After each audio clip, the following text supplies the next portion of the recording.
നമസ്കാരം, പുതിയൊരു വീഡിയോയിലേക്ക് എല്ലാവർക്കും സ്വാഗതം. ഇന്ന് നേരെ പോകുന്നത് മൂന്നാറിലോട്ടാണ്. മൂന്നാറിൻ്റെ മനോഹരമായ കാഴ്ചകളൊക്കെ കാണാൻ വേണ്ടിയിട്ടാണ് പോകുന്നത്. അതാണ് നമ്മളെ വണ്ടി. ഏകദേശം നമ്മളൊരു പുലർച്ചെ സമയത്താണ് വീട്ടിൽ നിന്ന് ഇറങ്ങിയത്. ഏകദേശം നേരം വെളുത്തിട്ടുണ്ട്. പിന്നെ നമുക്കുള്ള അടുത്ത പരിപാടി തന്നെ ഫുഡ് കഴിക്കലാണ്. ഫുഡ് കഴിക്കാൻ കിടല ഒരു സ്പോട്ട് ഇങ്ങനെ നോക്കിക്കൊണ്ടിരിക്കുകയാണ്. അപ്പോൾ എന്തായാലും നമ്മൾ ഫുഡ് കഴിക്കാൻ തീരുമാനിച്ചു. രാവിലെ നമ്മൾ വീട്ടിൽ നിന്ന് കൊണ്ടുവന്ന ഫുഡാണിത്. നല്ല ഇഡ്ഡലി, ചമ്മന്തി, അതുപോലെ തന്നെ നല്ല ദോശയും ഒക്കെ ഉണ്ടായിരുന്നു. അപ്പോൾ ദോശയ്ക്ക് ചട്നി, സാമ്പാർ, പല ആളുകളും പല ടൈപ്പ് വെറൈറ്റി ഫുഡാണ് കൊടുക്കുന്നത്. അതുകൊണ്ട് നമുക്കിങ്ങനെ എല്ലാം നന്നായി ടേസ്റ്റ് ചെയ്യാൻ സാധിച്ചു. പിന്നെ അതുപോലെ തന്നെ നല്ല കിള്ളൻ ചായ, കട്ടൻ ചായ ഉണ്ട്, അങ്ങനെ പല വെറൈറ്റി ചായകളൊക്കെ ഉണ്ടായിരുന്നു. ഇതൊക്കെ നന്നായി കുടിച്ച ശേഷം ഇനി നമ്മൾ യാത്ര വീണ്ടും ആരംഭിക്കുകയാണ്. യാത്ര ആരംഭിക്കുന്നതിനിടയിലാണ് ഇതുപോലെ നല്ലൊരു വെള്ളച്ചാട്ടം കണ്ടത്. ഇവിടെ അത്യാവശ്യം നല്ല തിരക്കൊക്കെ ഉണ്ടായിരുന്നു. കുറച്ച് ആളുകളും എല്ലാവരും ഉണ്ടായിരുന്നു. ഈ തിരക്കൊക്കെ കഴിഞ്ഞ് നേരെ ഇനി നമ്മൾ അടുത്ത യാത്ര ആരംഭിക്കുകയാണ്. ഈ വെള്ളച്ചാട്ടത്തിൻ്റെ അവിടെ തന്നെ കുറച്ച് നേരമൊക്കെ ഒന്ന് വെയിറ്റ് ചെയ്തു. അതിനുശേഷം ഇതാണ് നമ്മുടെ മൂന്നാർ. വളരെയധികം മനോഹരമായൊരു സ്ഥലമാണ്. വളരെ പ്രകൃതി ഭംഗി പറഞ്ഞാൽ അത്രയും അടിപൊളിയാണ്.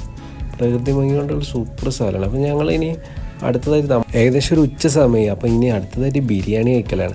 നമ്മൾ വീട്ടിൽ നിന്ന് തന്നെ ഉണ്ടാക്കി വിടുന്ന കിടിലൻ ചിക്കൻ ബിരിയാണിയാണ് ഇനി കഴിക്കാൻ പോകുന്നത്. അപ്പോൾ ചിക്കൻ ബിരിയാണി അൺബോക്സിങ് എന്ന് വേണമെങ്കിൽ പറയാം.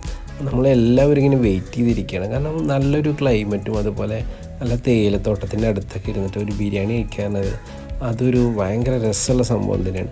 ഞങ്ങൾ ടൂറിലെ ഏറ്റവും മനോഹരമായൊരു കാഴ്ചയാണ് ഈ കാണുന്നത്. ഈ ബിരിയാണി ഇങ്ങനെ പൊട്ടിക്കുക, ഞാൻ ചില ഫുഡിൻ്റെയൊക്കെ അളവ് കൊണ്ട് തന്നെ ബിരിയാണി പൊട്ടിക്കാൻ വേണ്ടി ഇങ്ങനെ വെയിറ്റ് ചെയ്തിരിക്കുകയാണ്. നമ്മൾ സൂപ്പർ ബിരിയാണി ഇങ്ങനെ പൊട്ടിച്ചിട്ടുണ്ട്. അതിലൂടെ നല്ല ചിക്കനൊക്കെ സെറ്റാക്കി കൊടുത്തിട്ടുണ്ട്.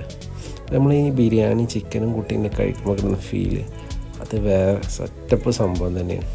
അപ്പോൾ നിങ്ങൾ മസ്റ്റായിട്ടൊക്കെ മൂന്നാറിലൊക്കെ പോകുമ്പോൾ ഇതുപോലെയൊക്കെ കുക്ക് ചെയ്തൊക്കെ കൊണ്ടുപോകുമ്പോൾ കുറച്ചുകൂടി രസകരമായി തോന്നും. അപ്പോൾ ഇതാണ് നമ്മളെ ബിരിയാണി.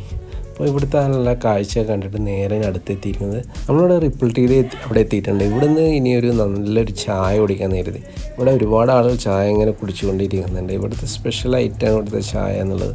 ഇവിടെ തന്നെ ചായപ്പൊടി എല്ലാം, കാപ്പിപ്പൊടി എല്ലാം സെയിൽ ചെയ്യുന്നുണ്ട്. അപ്പോൾ നമ്മളും അതൊരു കിറ്റ് വാങ്ങിച്ച് അതിനുശേഷം ഇനി നമ്മൾ നേരത്തെ റൂമിലോട്ടാണ്.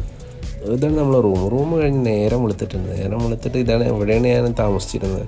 അപ്പോൾ ഇവിടെ താമസിച്ച ശേഷം ഇനി നമ്മൾ നേരെ ബ്രേക്ക്ഫാസ്റ്റ് കഴിക്കാൻ പോവാണ്.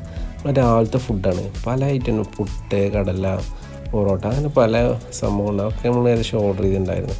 അതൊക്കെ കഴിച്ച് ഇതാണ് നമ്മൾ കഴിച്ച ഹോട്ടൽ കേട്ടോ. ഈ ഹോട്ടലിൽ നിന്നാണ് നമ്മൾ ഫുഡ് കഴിച്ചത്. അപ്പോൾ ഇനി നമ്മൾ നേരെ അടുത്ത സ്പോട്ടിലേക്ക് പോവുകയാണ്. ഇനി നമ്മൾ ഇവിടെ നിന്നാണ് നമ്മൾ ഫോട്ടോസൊക്കെ എടുത്തിരുന്നത്. ഒരു മനോഹരമായ കാഴ്ചയാണിത്. മൂന്നാറിൻ്റെ ഏറ്റവും വലിയ പ്രകൃതി ഭംഗിയാണ് കണ്ട്. പിന്നെ അവിടുന്ന് അതിന് ശേഷം നമ്മൾ നേരെ ഇനി റോസ് ഗാർഡനിലോട്ടാണ് പോകുന്നത്. ഇത് നമ്മളവിടെ റോസ് ഗാർഡൻ എന്ന് പറയുന്നത്. റോസ് ഗാർഡനിൽ നിന്ന് കുറച്ച് ഫോട്ടോസൊക്കെ എടുക്കാനും ഇതിനൊക്കെ പറ്റും. അത്യാവശ്യം നല്ല മനോഹരമായ ഒരു സ്ഥലം തന്നെയാണ് റോസ് ഗാർഡൻ എന്ന് പറയുന്നത്. റോസ് ഗാർഡൻ ഇവിടുന്ന് നേരെ ഇറങ്ങി ഇനി അടുത്ത പരിപാടിയാണ് ഫുഡ് കഴിക്കലാണ്.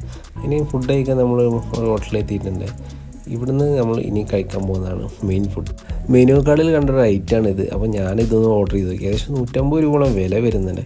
ഇത് ഓർഡർ ചെയ്യുന്നതും സാധാ ചോറ് ഓർഡർ ചെയ്യുന്നതും ഏകദേശം ഒരുപോലെ തന്നെയാണ്. ഇതെല്ലാം ഒരുപോലെ പാത്രത്തിലാക്കി വെച്ചിരിക്കുന്നത് മാത്രമേ ഉള്ളൂ. അതിന് 80 രൂപ റേറ്റ് വരുന്നുള്ളൂ. ഇതിൽ ചപ്പാത്തി അധികം നല്ല പ്രത്യേകിച്ചൊന്നും ഇതിൽ കൂടുതലായിട്ടില്ല. അപ്പോൾ എന്തായാലും ഞാനത് ഓർഡർ ചെയ്തിട്ടുണ്ട്. സംഭവം കാണാനൊക്കെ വളരെ രസകരമാണ്. സൂപ്പർ ഐറ്റം തന്നെയായിരുന്നു. അതിൻ്റെ കൂടെ തന്നെ ഞാൻ കുറച്ച് ഫ്രൈഡ് റൈസ് ഓർഡർ ചെയ്തിരുന്നു. ഫ്രൈഡ് റൈസ് കഴിച്ചു നോക്കി, അതും നല്ല ടേസ്റ്റ് ഉണ്ടായിരുന്നു. ഫ്രൈഡ് റൈസാണ് എനിക്ക് കൂടുതൽ ഇഷ്ടപ്പെട്ടത്. എന്തായാലും ഫ്രൈഡ് റൈസ് കഴിച്ച ശേഷം നേരെ ഇനി അടുത്തതായിട്ട് അതിന് തൊട്ടടുത്ത് തന്നെ ഒരു ഷോപ്പുണ്ട്. അതിലോട്ട് കയറി ഇവിടെ ഒരുപാട് ചോക്ലേറ്റ്സ് അതുപോലെ ഒരുപാട് വെറൈറ്റി ഐറ്റംസ് ഒക്കെ ഉണ്ട്. പർച്ചേസ് ചെയ്യാൻ താല്പര്യമുള്ളവർക്ക് ഞങ്ങൾ ഇവിടെ നിന്നാണ് കുറച്ച് സാധനങ്ങളൊക്കെ വാങ്ങിച്ച്, കുറച്ച് ചായപ്പൊടിയൊക്കെ വാങ്ങിച്ച് നേരെ ഇരവികുളം നാഷണൽ പാർക്കിലെത്തി. ഇവിടുന്ന് ഒരാൾക്ക് 150-200 രൂപ 200 രൂപ ടിക്കറ്റ് വരും. ടിക്കറ്റ് എടുത്തുകൊണ്ട് വണ്ടിയിൽ നേരെ പോകുന്നത് മുകളിലോട്ടാണ്. ഇവിടെ നമ്മൾ വരയാടിനൊക്കെ കാണാമെന്നൊക്കെ പറയുന്നുണ്ട്. എന്താണെന്ന് അറിയില്ല, പോയി നോക്കാം. അവിടെ നിന്ന് ഇറങ്ങി നേരെ ചായ കുടിച്ച് നമ്മൾ നൈറ്റിൽ നമ്മൾ ഇവിടുന്ന് കഴിച്ച ഫുഡാണ് നമ്മൾ നൂർജഹാൻ ഹോട്ടലിലാണ് പാലക്കാട് എത്തിയിട്ടുണ്ട്. ഇവിടുന്ന് നമ്മൾ കിടിലൻ ചിക്കൻ ചില്ലി, രക്ഷയില്ല, അത് സൂപ്പർ സംഭവമായിരുന്നു. അത് കഴിച്ച് നമ്മൾ പരിപാടി അവസാനിപ്പിച്ചു. നേരെ അടുത്ത വീട്ടിലോട്ടാണ്. നിങ്ങൾ വീഡിയോ ഇഷ്ടപ്പെടുന്നത് സബ്സ്ക്രൈബ് ചെയ്യുക, ലൈക്ക് ചെയ്യുക, കമൻറ്റ് ചെയ്യുക. പുതിയ വീഡിയോയുമായി ഞാൻ വീണ്ടും കാണാം.